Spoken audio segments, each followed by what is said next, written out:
So ನಿಮ್ಮ ಮೇಲೆ ದೂರು ಕೊಟ್ಟಿದ್ದಾರೆ ಅನ್ನುವಂಥ ವಿಚಾರ ಯಾವಾಗ ಗೊತ್ತಾಯ್ತು? ಸೊ ಆ ಕ್ಷಣದಲ್ಲಿ ಏನಿಸ್ತು ಅಂದ್ರೆ ನಾವೇ ಹಣ ಕೊಟ್ಟು ನಮ್ಮ ಮೇಲೇನೆ ದೂರ ಹಾಕ್ಸ್ಕೊಳ್ಳೋದು ಅನ್ನೋ ಹತ್ರ ಒಂದು ಆ ಸನ್ನಿವೇಶ ಹೇಗಿತ್ತು ಸರ್ ನಿಮಗೆ? ಯಾವಾಗ ಗೊತ್ತಾಯ್ತು ಅಂತ ಹೇಳಿ? ಸರ್ ಇದೆಲ್ಲ ಆಕ್ಚುಲಿ ನಾನು ಅದೇ ಈಗ ನಾನು ಹಿಂಗೆ ಇನ್ಸ್ಟಾಗ್ರಾಮ್ ಸ್ಕ್ರಾಲ್ ಮಾಡುವಾಗಾರೆ ಬಂತು ಅದರಲ್ಲಿ ಇದು ಕಾರುಣ್ಯರಾಮ್ ಸಮೃದ್ಧ ಬಿಡು ಏನೋ ಅಕ್ಕ ತಂಗಿದ್ದು ಇರ್ಬೋದು ಅಂತ ಸುಮ್ಮನಿದ್ದೆ. ಕೊನೆಗೆ ನನ್ನ ಹೆಸರು ಬಂದಲ್ಲ, ಇದ್ಯಾವ್ದಿದು ನನ್ನ ಹೆಸರು ಬಂದಿದೆ.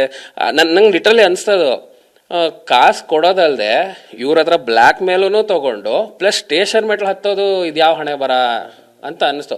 ಅಂದರೆ ನಾನು ನಿಮಗೆ ಹೇಳ್ದಾಗೆ ಈಗ ಕಷ್ಟ ಅಂತ ಬಂದವ್ರಿಗೆ ನಾವು ಸಹಾಯ ಮಾಡ್ಬೋದು.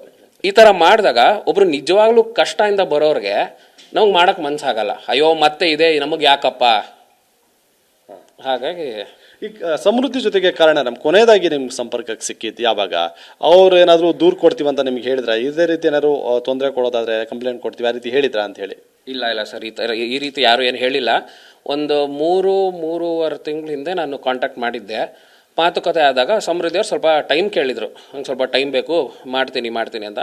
ಸರಿ ಇನ್ನೇನು ಇಷ್ಟು ದಿನನೇ ಕಾದಿದ್ದೀವಿ, ಇನ್ನೊಂದು ಸ್ವಲ್ಪ ದಿನ ಕಾಯೋಣ ಅಂದ್ಬಿಟ್ಟು ನಾನು ಯಾರಿಗೇನು ಕಾಂಟ್ಯಾಕ್ಟ್ ಮಾಡಕ್ಕೆ ಹೋಗಿಲ್ಲ.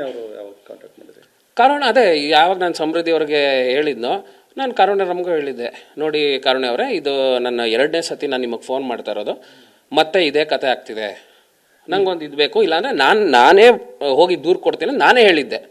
ಈಗ ನೋಡಿದ್ರೆ ಅವರೇ ದೂರು ಕೊಟ್ಟಿದ್ದಾರೆ. ಅದು ಏನಕ್ಕಂತ ಇದು ವಿಚಿತ್ರ ಅನ್ನಿಸ್ತಾ ಇದೆ ನನಗೆ. ಈಗ ಕಾರುಣ್ಯ ಅವರೇ ಅವ್ರ ತಂಗಿ ಮೇಲೇನೆ ಒಂದು ಅಲಿಗೇಷನ್ ಮಾಡಿದ್ದಾರೆ. ಅಂದ್ರೆ ಸಮೃದ್ಧಿ ನನ್ನ ತಂಗಿ ಆದ್ರೂ ಕೂಡ ಆನ್ಲೈನ್ ಗೇಮ್ ಆಡ್ತಾ ಇದ್ಲು, ಆನ್ಲೈನ್ ಗೇಮ್ ಅಲ್ಲಿ ಸುಮಾರು 25 ಲಕ್ಷ ಹಣ ಕಳ್ಕೊಂಡು ಅಂತ ಹೇಳಿ. ಸೊ ಈ ವಿಚಾರನ ಗೊತ್ತಾ ನಿಮ್ಗೆ ಅಂತ ಹೇಳಿ ಅವ್ರೇನು ಹೇಳ್ಕೊಂಡಿರಾ? ಇಲ್ಲ ಸರ್, ಇದೆಲ್ಲ ನಮಗೇನು ಗೊತ್ತಿಲ್ಲ. ಮನೆ ಬಾಗ್ಲಿಗೆ ಬಂದ್ರು, ಕಷ್ಟ ಅಂತ ಕೇಳ್ಕೊಂಡ್ರು, ನಮ್ಮ ಕೈಲಿ ಏನಾಯ್ತು ಅದು ನಾವು ಸಹಾಯ ಮಾಡಿದ್ವಿ. ಸಮೃದ್ಧಿಗೂ ನಿಮ್ಗೆ ಹೇಗೆ ಪರಿಚಯ ಸರ್? ಯಾವಾಗಿಂದ ಪರಿಚಯ? ಸರ್ ಅವರು ಅಷ್ಟೇ, ಅವರೊಬ್ಬರು ಮೇಕಪ್ ಆರ್ಟಿಸ್ಟು. ಸೊ ಯಾವುದೋ ಅದು ಒಂದು ಈವೆಂಟಲ್ಲೇ ಪರಿಚಯ ಆಗಿದ್ವಿ.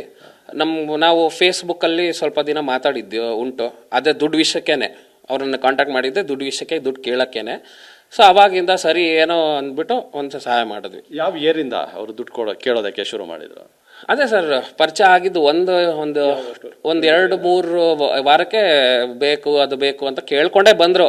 ನಾನು ಸುಮ್ಮನೆ ಅವಾಯ್ಡ್ ಮಾಡ್ತೀನಿ. ಒಂದಿನ ಅದೇ ಮನೆ ಬಾಗ್ಲಿಗೆ ಬಂದು ತುಂಬ ಹತ್ಕೊಂಡು ಹೀಗೆ ಕಷ್ಟದಲ್ಲಿದ್ದೀನಿ, ನನಗೆ ಇರಕ್ಕೆ ನೆಲೆ ಇಲ್ಲ.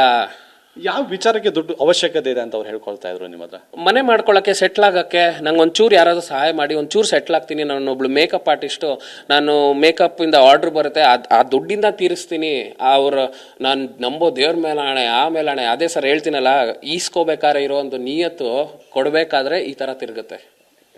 Thank you sir. ಸೊ ಇದಿಷ್ಟು ಕೂಡ ಪ್ರಜ್ವಲ್ ಅವರು ಹೇಳ್ತಿರುವಂತಹ ಮಾತು. ಕ್ಯಾಮ್ರಾ ಪರ್ಸನ್ ಮಹಾಂತೇಶ್ ಜೊತೆ ರಾಚಪ್ಪಾಜಿ ನಾಯಕ್, TV9 ಬೆಂಗಳೂರು.